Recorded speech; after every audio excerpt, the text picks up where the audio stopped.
This is Where We Live. I'm Lucy Nalpathanchel. More than 35,000 people died in car crashes last year, according to the National Highway Traffic Safety Administration. That's a 7% increase from the previous year. Lots of factors are behind this, including distracted driving, drunk driving, and speeding. Federal transportation officials point to self-driving technology as one way overall accidents could decrease on our highways and local roads.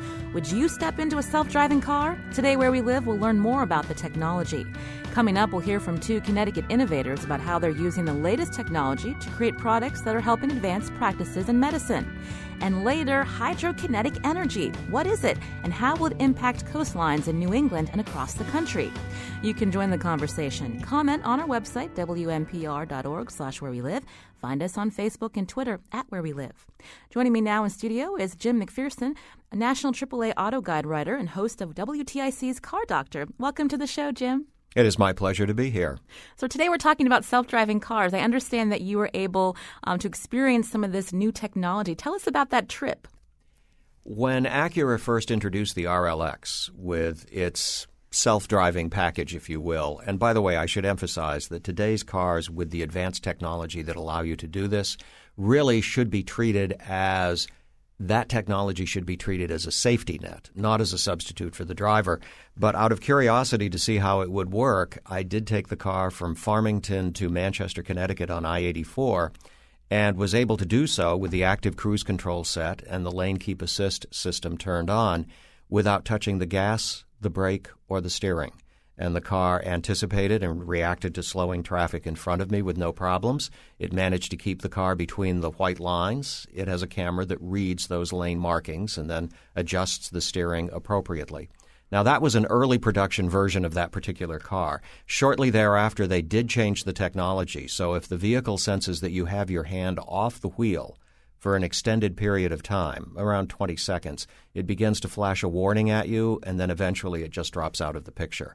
But in those earlier samples, which did not do that, in fact, the car drove itself all the way from Farmington to Manchester, compensating for changes in traffic flow with no problem whatsoever. Was anybody in the car with you? No, and I might say that I was nervous as all get out. My hands were a quarter of an inch from the steering wheel, ready to pounce if the car did anything wrong, but it didn't.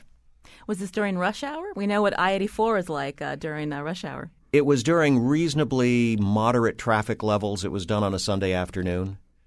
So the traffic was there, but it was not rush hour traffic. And how'd you feel once you stepped out of the car? Actually, I felt much relieved to take control again when I said, okay, enough is enough. And I went back to driving. That's interesting. I was reading a lot about this technology, and a law professor told the Washington Post that at first people are terrified when they step into a car with this type of driverless technology. But then a mile later, he says they feel total confidence in the system. Is that how you felt? No, it was not. I was on pins and needles the entire way. But by the same token, I was curious to see just how far it would go. Would it be able to, for example, take the vehicle through the rather dramatic turns in West Hartford? And it was. So we went through the highway. And I should point out that the engineers who were involved in developing these sorts of vehicles say highway is easy. It's around town and in urban areas that we really run into the potential for complex situations, and it's much more difficult to program a car to be able to cope with those situations than it is a highway travel. You're known as the Car Doctor on WTIC. Tell us about the self-driving technology. How many cars or car makers have this now in their vehicles? An increasing number of cars are offering various levels of self-driving technology. You could actually go back a bit and suggest that some of the self-driving technology has been around for years. I would point to anti-lock brakes, which is a system that will step in to help a driver maintain control in an emergency stop or a stop with low traction. Then we've had stability control, which has been mandated since 2012. Again, this will step in not so much to keep the wheels from locking when you're stopping, but to actually help repair a skid and to bring a car back under control. And the system works marvelously. So we've had the technology, some aspects of it, for some time. But now we're seeing an increasing adoption of active cruise control.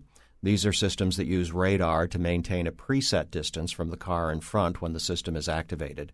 So if you set your cruise control on I-84 to, say, 65 miles per hour, and the car in front of you slows to 55 and the traffic slows to 55, your car will automatically slow to 55, keeping a preset distance. When the traffic clears, your car will then speed up. Then we have systems that warn you if you're deviating from your lane, and these usually use cameras that will detect the lane markings. And added to that now, we have systems called Lane Keep Assist, which if your car begins to veer off the lane, it will actually step in and try to steer you back into your lane. Now, the real progress that we've seen on this front, I think, is that suddenly now we're seeing cars that are actually below the national average for purchase price, cars below that price threshold where you can now get these options on the vehicle at a price that you could argue many new car buyers could afford. Such as what, mid-20s? Such as mid-20s. And when you get into the mid-20s, actually in some cases, Honda, for example, lower 20s. I just recently had a Hyundai Elantra with the systems that worked reasonably well, $27,000. The average car today goes off the showroom floor at about $33,000 to $34,000. Wow. This is Where We Live. I'm Lucy Nalpathanchel. Today we're talking about driverless technology, a car that drives itself. What do you think about this feature? Would you buy a car that has this software? Find us on Facebook and Twitter at Where We Live. WTIC's car doctor Jim McPherson is here in studio with us to give us some expertise on this new technology as well as answer questions. When I started the show, I mentioned how the fatalities on highways is increasing. And so oftentimes people point to this new technology as a way to reduce traffic fatalities. When we look at, human errors responsible for 94% of deaths on highways and local roads.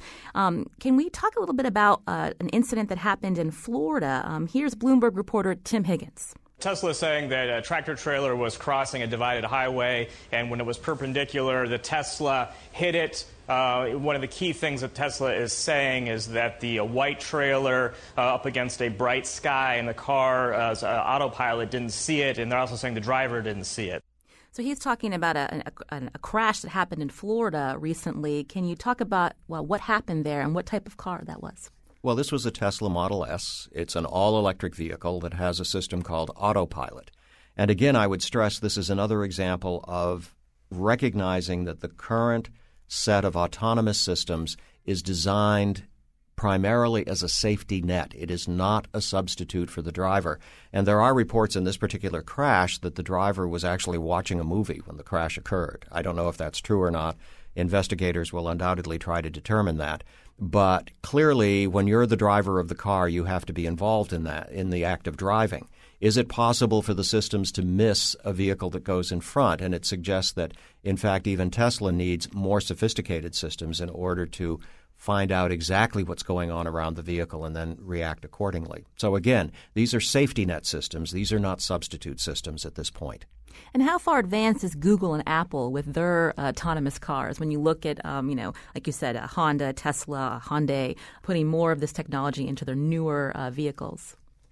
We don't know exactly what Apple is doing, and there's a certain amount of concern in the auto industry as to what Apple is doing. And indeed, the auto industry is looking at this entire change with, I think, a degree of concern and befuddlement, because we don't know where the market is going to go or exactly what's going to happen. And certainly when you start talking about Apple, there's concern that they might want to get into the manufacturing process of a motor vehicle. The general thought is that Google wants to establish the technology, and they're quite a ways along in that regard. They want to establish the technology so that they can sell it to existing automotive manufacturers. We're talking about self-driving cars and the technology involved. And Ford recently announced that they're going to be marketing cars by 2021. How's that, what they're doing, different from what's offered now on the street? It's really not that different. They're talking about cars that will have a degree of autonomy, and I don't know whether or not we're going to be ready for them in 5 years. The general assumption is it's going to be at least 2030 before we see a significant commercial influx. But it's interesting to note that Ford Motor Company has also changed the description of itself, anticipating self-driving cars and the possibility of both the shared ride and the hail ride economy that could follow. They're no longer proclaiming themselves as automakers. They're in the transportation business. They don't want to be eclipsed. And so there is this general attitude of we really don't know which way it's going to be going, but we have to be prepared regardless. And there are interesting possibilities when you stop to think about it, especially with autonomous vehicles for ride-hailing or ride-sharing. Because if you buy a new car, average price $33,000, $34,000, and you use it 2 hours a day, it is sitting idle 90% of the time. It's not being used. And how many businesses would look at that large an investment to not be used 90% of the time, and yet we do it all the time? So imagine a world in which you hailed a ride and the car dropped you off here, and then it went on perhaps to pick up somebody in the west end of Hartford to go into downtown Hartford, and then it went elsewhere. In other words, you never owned the car. You just paid for the section of transportation that you used that it provided. You would also find under those circumstances that a very interesting change occurs. We start talking about urban planning, for example. You wouldn't have to park your car here. What could they do with that parking lot behind the studios in terms of urban planning? 24% of downtown Los Angeles is devoted to parking cars. Another 25% is devoted to streets. So you have almost half the city of downtown Los Angeles devoted to the automobile. What happens if you didn't have to park it? What happens if it was more efficient in terms of its utilization? How would that work out? So I think that there are all sorts of interesting possibilities, and manufacturers genuinely don't know which way this market is going to go. You mentioned ride sharing. Uber has announced that it has a pilot program in Pittsburgh so people can actually hail a car with their smartphone for a car that's using this technology, but that doesn't mean there's not a driver in the seat. Can you talk about that? It's not only not a driver, but they are going to have a driver to take over in the event of an emergency. And initially, from the press reports that I've read, they're also going to have another individual in the right front seat who's observing both the vehicle and the driver to see how the driver reacts to different situations. And this is another critical factor, too, and that is that even advanced technology, when self-driving cars arrive, will not necessarily supplant the driver under all circumstances, because there are conditions right now in which the self-driving features, the car that I drove from Farmington to Manchester, it was on a bright, clear, sunny day. If we had added a little bit of slush to the roadway, it couldn't have seen the lane markings. And so the lane keep assist wouldn't have worked. If slush had covered the front radar unit, it would not know what was in front of the car. So the active cruise control would not work. And so under those circumstances, a driver would definitely be necessary to step in and take control. And this raises another interesting issue. Will drivers who are used to riding in an autonomous vehicle be able to recognize that there's a problem and step in quickly? Right now, we have vehicles, for example, with the autonomous features that when they shut down, they just shut down. They don't give you 30 seconds warning. They don't give you 10 seconds warning. They just say, can't do it anymore, and they're out of the picture, and you had better be prepared to take over. Wow. This is Where We Live. I'm Lucy Nalpathanchel. Again, we're talking about driverless technology today. Would you step into a vehicle? Is this something you're looking to buy in the future? I want to take a call from Scott from Wallingford. Scott, you're on Where We Live. Hi, good morning. Thanks for taking my call. Sure. What's your comment or question? Well, I'm just so hesitant about technology like this, and we're listening to statistics about deaths and fatalities and injuries on highways, et cetera.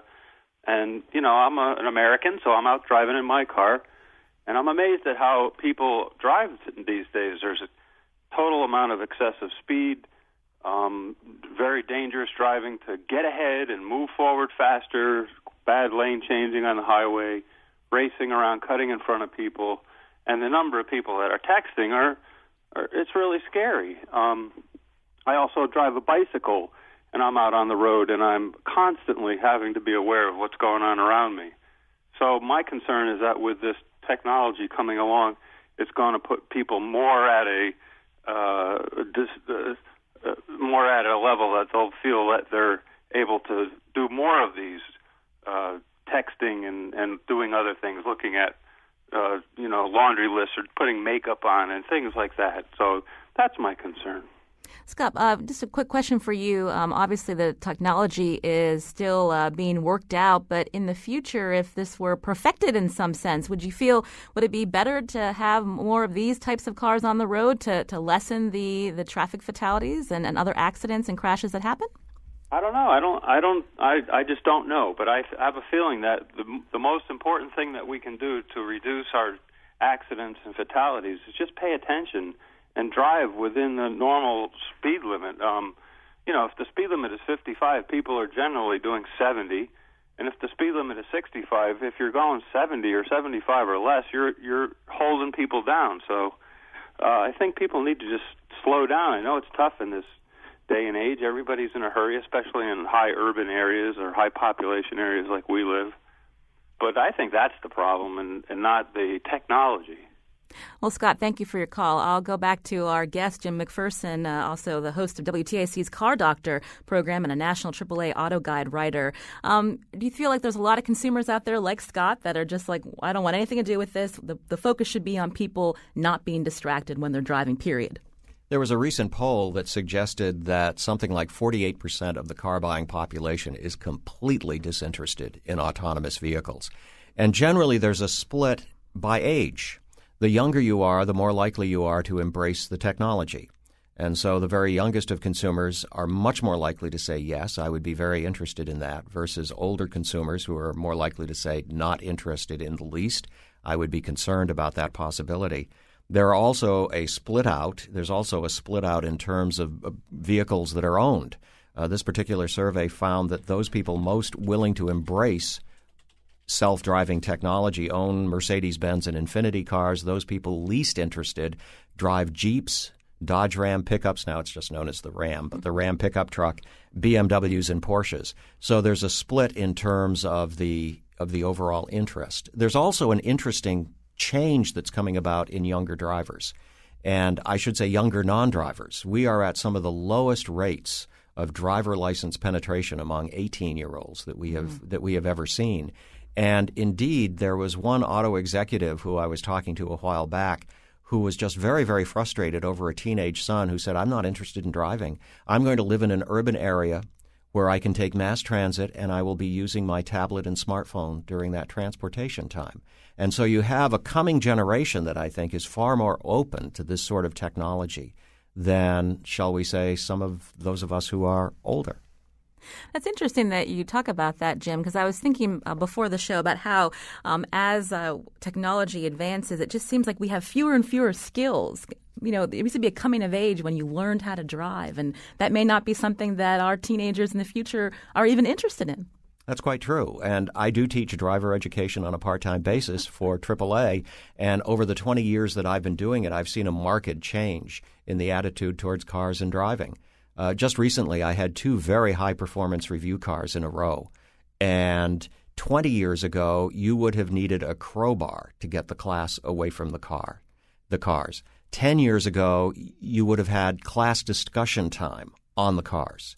A year and a half ago, nobody noticed who was in the class. The parents noticed, but the teenagers, no big deal. This is Where We Live. I'm Lucy Nalpathanchel. Today we're talking about driverless technology. I want to take a call now. Rick from South Windsor. Rick, you're on Where We Live.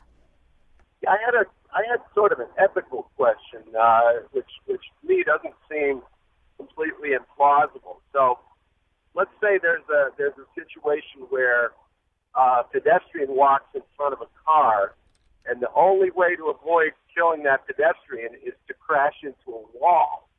How does a driverless car make that kind of decision in a split second?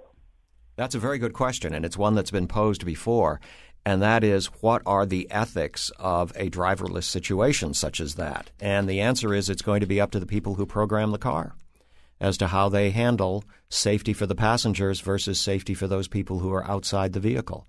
There are also questions in terms of the systems that exist where you might have a potential ethical problem, although you may not have an ethical problem. For example, could the system determine the difference between a baby carriage and a shopping cart?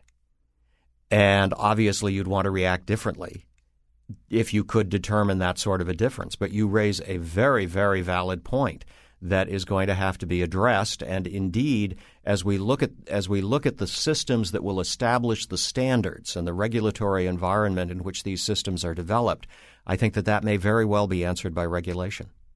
Before we get to regulation, we were talking about Ford and this line of self-driving cars that they hope to have ready by 2021. But isn't there how they have launched that plan, Jim, isn't it where they want to make those cars to specific areas where you can't just drive it anywhere?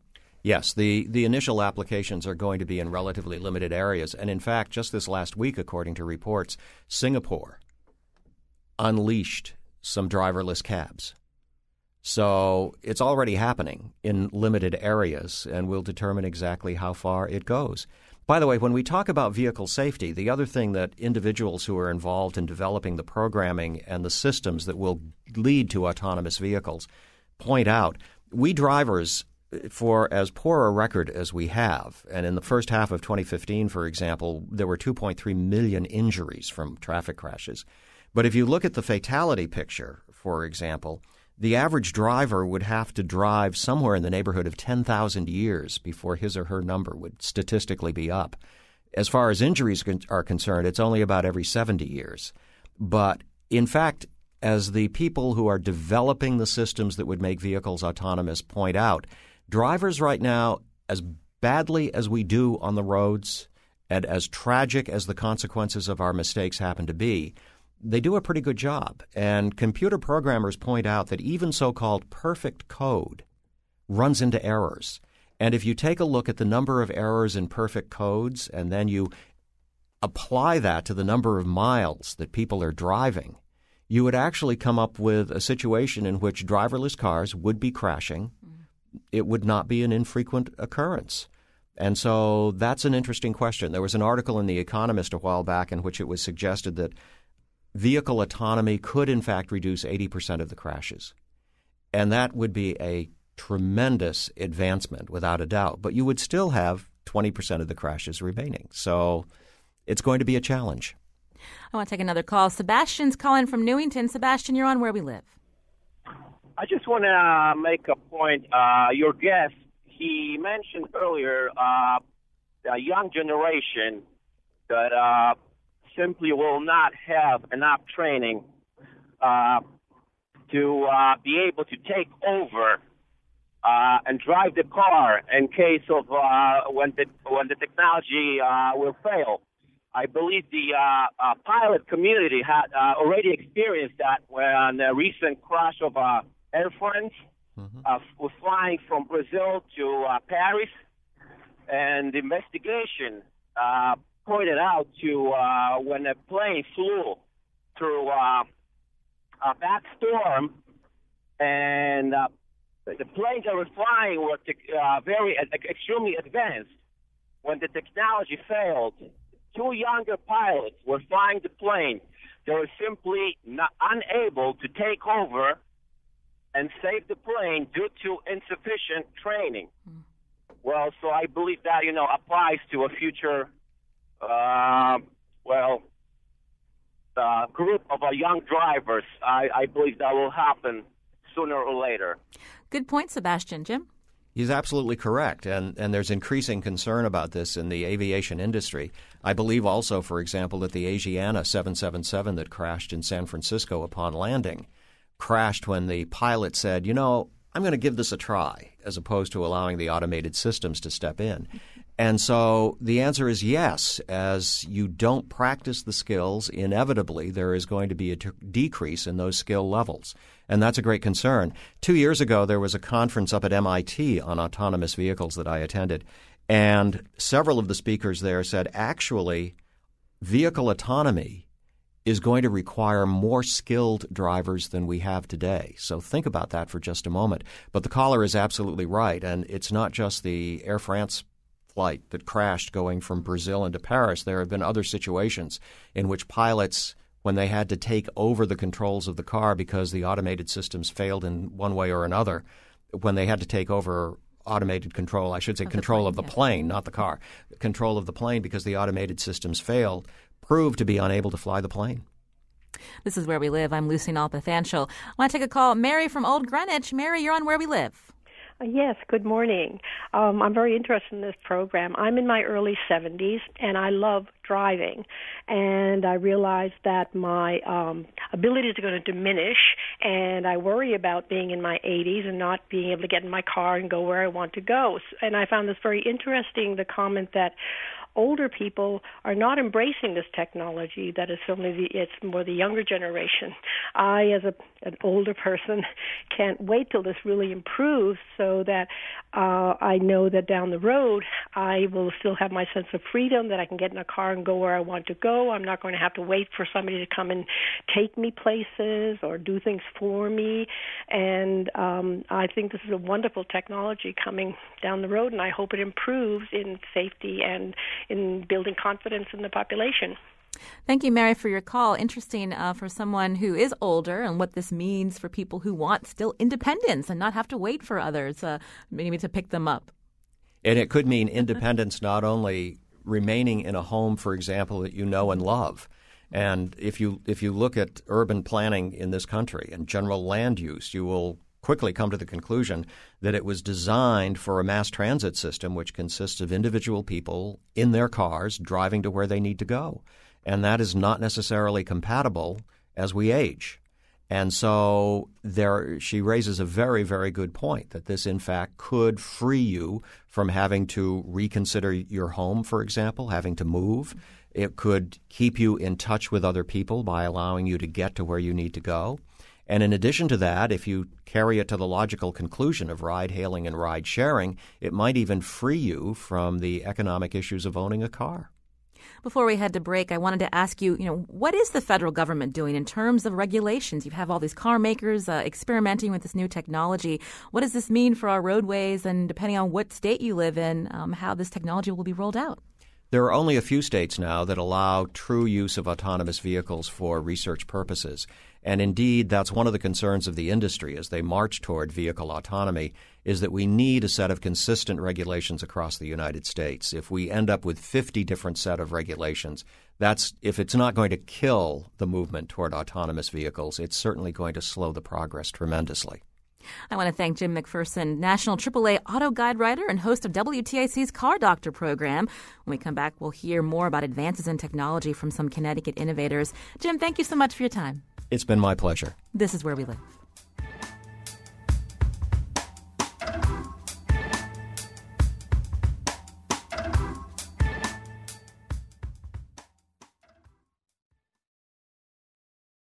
This is Where We Live. I'm Lucy Nalpathanchel.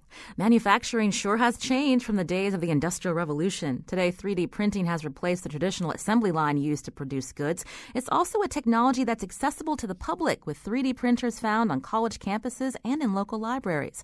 Joining us now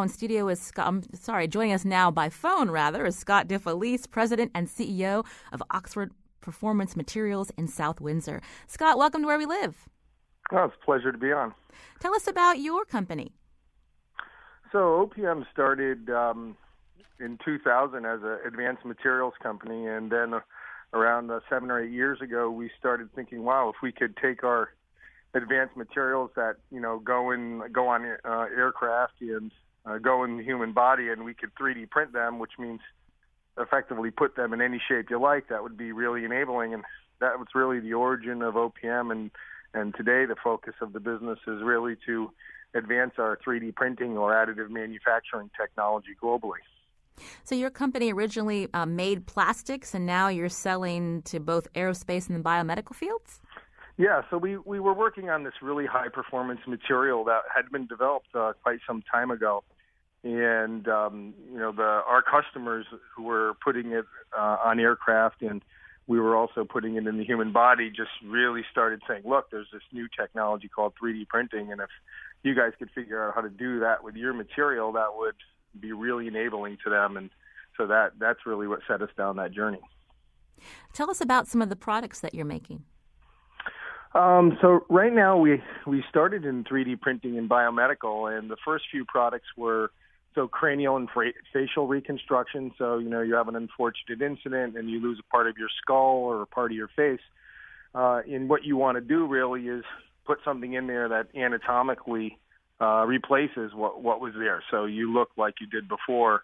And so those were our first products that we launched 4 years ago. So in South Windsor, Connecticut, we're pretty busy every week producing a good number of implants that are really shipped around the world. We're in Europe, we're in South America, we're in Asia, it's really a global business. And most recently in our biomedical business, we also got spinal implants approved. So now we're working diligently to bring those to market.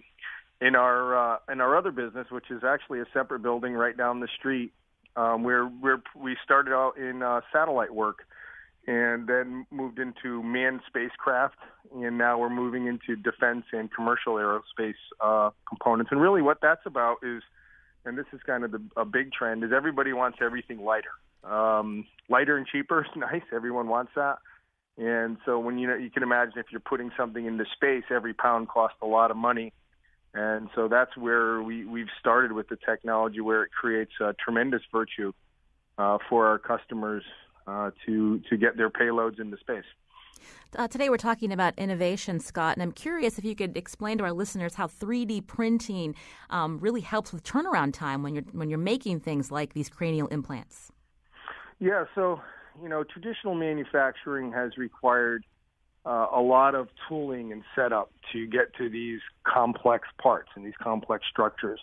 And so, that was just a matter of building tools and then molding parts or machining them in a very special way. And, that could take anywhere from weeks to many months. And, what we can do is, we can get a file from a hospital that says, look, this is the thing you've got to build. And we could ship it to the hospital within 3 to 5 days. And that's great for them because, they really want to use their capacities as efficiently as possible. And so the fact that we can react when they need it is important. And can I ask what's keeping you in Connecticut? We hear, anecdotally, we see some data that, businesses are leaving at times. What's keeping you here? Yeah, that's an interesting point. Now, we've worked with the state quite a bit to remain competitive and receive development support along that path. But that's not really what keeps us here. What really keeps us in Connecticut is the mix of people and technologies. So sure, you can go to some state and you can get very low tax rates and you can get all small manner of subsidies. But at the end of the day, what makes an advanced technology company tick is the people, right? And so you need to have, and what we need in our business is a diverse set of technologists, whether they're chemists, material scientists, mechanical engineers, structural engineers.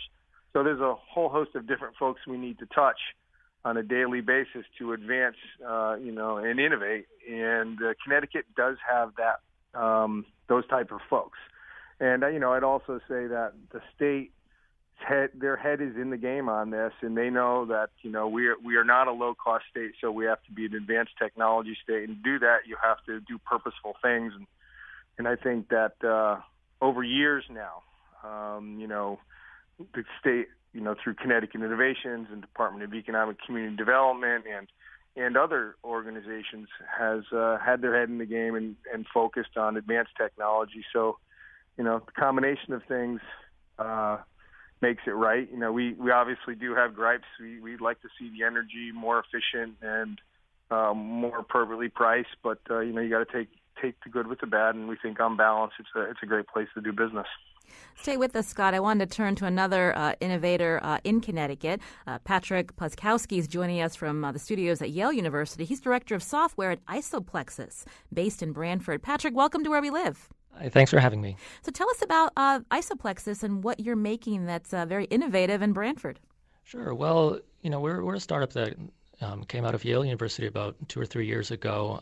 We work in a really exciting space called cancer immunotherapy, which, for anyone who doesn't know, it's essentially developing new treatments for cancer that help the immune system of a patient actually fight back and recognize, the cancer cells in their body and destroy them.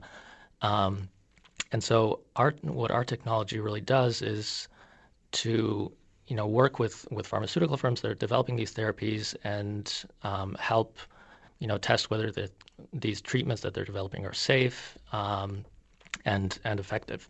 So your device that you've created is looking at each individual person's cells?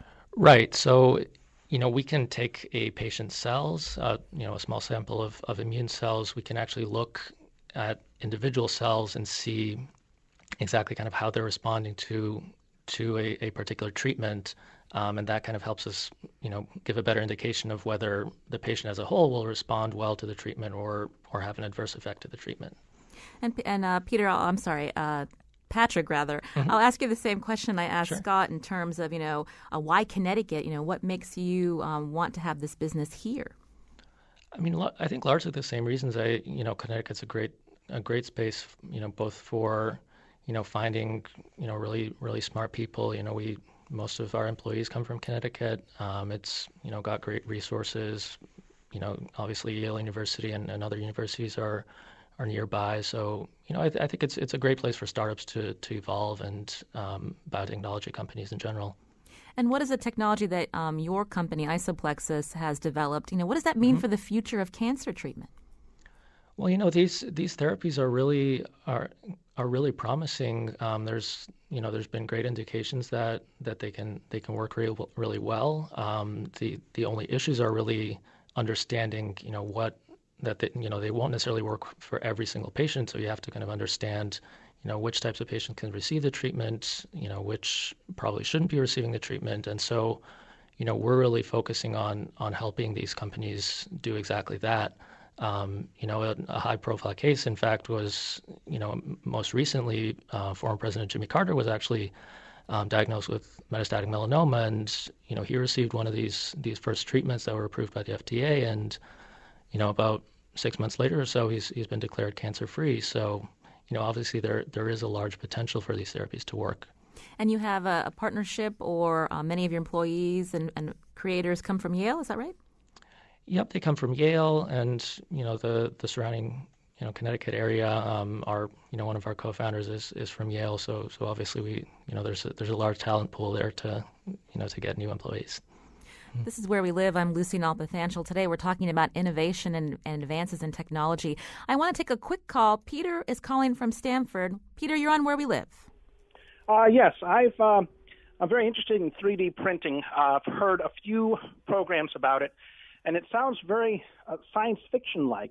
You're making body parts for medical purposes. Is there nothing the 3D printer can't make? Can a 3D printer make just about anything in the universe? I'm not quite I don't quite understand, but it has a sort of like a science fiction type of a quality to it that you can make just about anything from a 3D printer. I'll let Scott DeFelice answer that. He's president and CEO of Oxford Performance Materials in South Windsor. Scott? Yeah, that's a good question, and we hear it a lot. But the truth is, so when you print, you principally print with just one material. So if you say you're going to print the shape, it's going to be made out of that single material. Now, of course, if you're holding your iPhone in your hand, you recognize that phone's made of lots of different materials. So what we say is mostly monolithic shapes of one material. And then you also have to recognize that the material has to be useful for the purpose, right? So if you're going to print an apple, you have to be able to eat it. So that means that the material that you print with is going to be of the appropriate substance that you would consume. So, the materials limit what you can do, and the number of materials in the device that you're interested in limit it.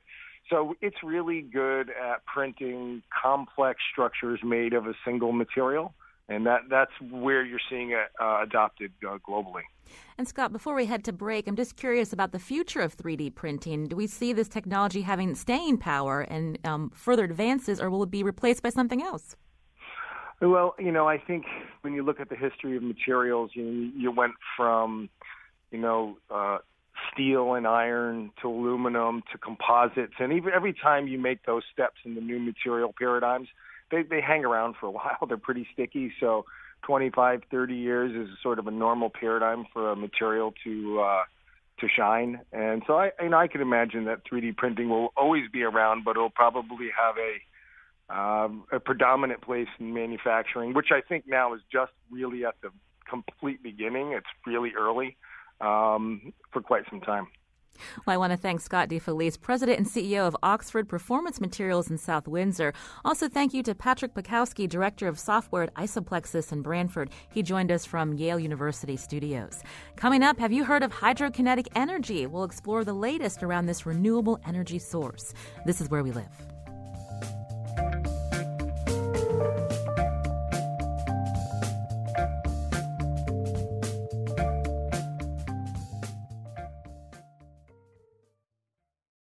This is Where We Live. I'm Lucy Nalpathanchel. Today we're talking about the latest in technological advances from our region and their impacts on our country and world. Lately there's been attention on renewable energy in New England with the opening of the first offshore wind farm in Rhode Island. There's another technology in development that could help lower electricity costs while further reducing our reliance on fossil fuels. And it's called hydrokinetic energy. Joining us by phone now is John Rogers, Senior Analyst in the Climate and Energy Program at the Union of Concerned Scientists. John, welcome to Where We Live. Thanks, Lucy. Thanks for coming on. And tell us about hydrokinetic energy. How is it different from other renewable sources? Sure. So hydrokinetic energy is basically the energy in moving water, hydrokinetic. In the case of the ocean, that's the energy in waves, in the tides, in ocean currents. So like wind and solar energy, hydrokinetic energy is renewable. So those waves, the tides, the currents just keep on moving. What's different about hydrokinetic is, so one thing is their ability to provide consistent or predictable power. We can predict wave patterns, days in advance. We can predict the tides years or decades or centuries ahead of time.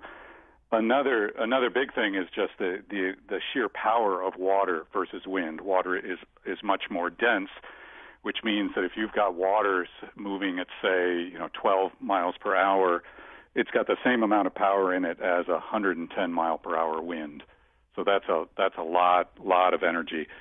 And the thing about it is it's right off our coast. More than half of Americans live within 50 miles of the coast. So if you think about the Pacific coast, the Atlantic coast, the Gulf Coast, that's a lot of people, that's a lot of power very close to where people live, where people need that power. So why haven't we seen or read more about hydrokinetic energy? Where does it stand in development? Well, it's still pretty early days in terms of the commercialization. There are a lot of ways that people are trying to take that incredible power and turn it into what we need, which is electricity. A lot of technologies out there. But these things take time. It's a very tough environment. If you think about salt water, it's a very caustic environment. It's also, if anybody was out, in this recent tropical storm and saw some of that intense power out there, if you think about the waves, think about the motion of the water, there's a lot of energy there that we can harness. If we can harness it, we can do great things with it. But it's also it's a tough place to do business. We're here in New England. How much potential for hydrokinetic energy off of our coast? So if you think about it, let's talk just a little bit about the technologies. Wave energy is the one that we've got the most potential of around the U.S. And this is, so picture a buoy going up and down and having part of it that's attached to the seabed, that's firm in place. Anytime you've got that sort of relative motion of one part versus another, you can theoretically make electricity with that. And we've seen that actually in demonstration projects around the U.S. Or you can have a bunch of segments, floating on top of the water. Picture a segmented snake or a series of sausages. And those move, bob up and down at different times. You can make electricity with that. So that potential is there. Most of the wave energy is the big one for the U.S. in terms of potential energy. Most of that is in the Pacific, but the Atlantic Ocean certainly has its share, and we have opportunities in the Northeast. If you look from the country as a whole, we could be talking about something, potentially 10% of our electricity supply coming from wave energy, coming from these wave energy, and then we've got these other options like tidal and ocean currents. What about our rivers and streams? Sure, that's another form of hydrokinetic. Is anytime. So hydrokinetic is just the moving water. So as opposed to the dams we have, and we're certainly familiar with in New England, basically trying to capture the energy of the water as it keeps moving. And that's another potential source. You could imagine things that look sort of like wind turbines just stuck under the water, or other moving parts that just capture that energy, whether that's in rivers or in tidal currents or ocean currents. So lots of different ways of making electricity, potentially. Oftentimes what gets people interested in renewable energy sources is obviously the impact on our wallets. But can you talk about, with the development of hydrokinetic energy, what that would mean in terms of our dependence on fossil fuels? Well, it's still pretty early days to understand what these things might cost. There are projections certainly that would, once we get these to scale, that we'd be seeing energy prices close to what we'd expect from other sources. With any new technology, you're going to see a curve. You would hope to see a curve as the technology matures and as scale gets greater, that you'll see those costs coming down. We're still really early days in that. But you mentioned offshore wind. Well, let's take solar as an example. If you think about where we were with solar energy just 6 or 8 years ago, how far we've come in terms of cost reductions. We expect to see the same thing with offshore wind now that we have the first turbines off of the U.S. in New England, and we would expect to see something like that with different hydrokinetic technologies. I think the important thing now is to be investing in a range of technologies to see which one really makes the most sense, or what suite of technologies really make the most sense for the region or for particular circumstances or for the country as a whole. When we think about wind turbines, people obviously concerned about maybe the impact on the environment or the impact on their view. But in terms of hydrokinetic energy, any kind of research that's being done, does it impact marine life? That's something else we'll have to see. There's some experience with demonstration projects around the world. We'd have to see, in terms of our particular circumstances. Certainly, you would want to site these in places where they're likely from the get-go to have the fewest impacts on marine wildlife, whether that's fish or whales or other marine mammals. You also want to think about shipping lanes, not putting it in ways that will obstruct our shipping, our important ocean commerce. So looking for different ways, thinking carefully about where to site these things, but also thinking about where they will do us the most good.